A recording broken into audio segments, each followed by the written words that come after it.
The tab received a call from a reader on Thursday about a suspicious trucking incident occurring with the asbestos removal at the Newton North High School.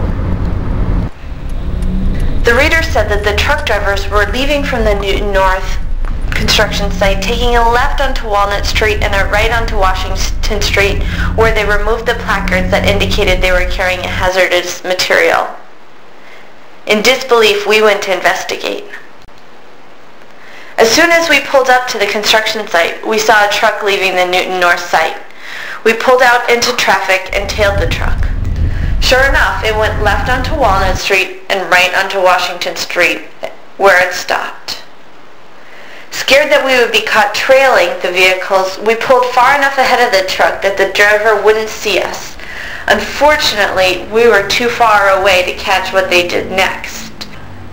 The truck driver exited the vehicle, pulled something off the passenger side of the truck, went around to the left side, the driver's side, and pulled something off there, too.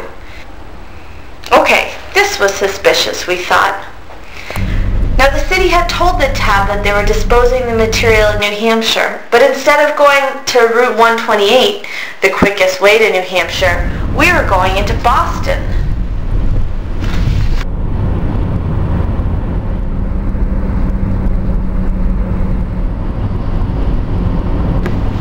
Well, maybe we were just taking 93 to New Hampshire. Once in Boston, we took 93 north like we were going to New Hampshire. Okay, so maybe we were following the rules.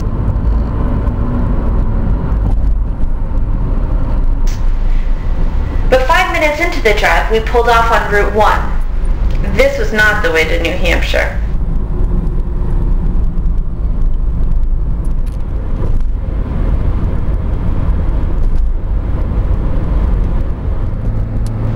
From Route 1, we went to a condominium development in Malden.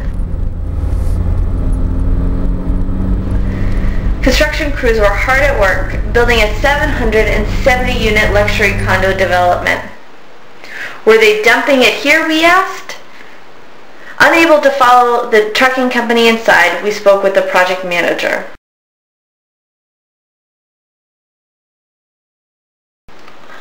Well, we found out that there wasn't anything illegal going on, but you'll have to read the full story in the Newton tab to get all the details.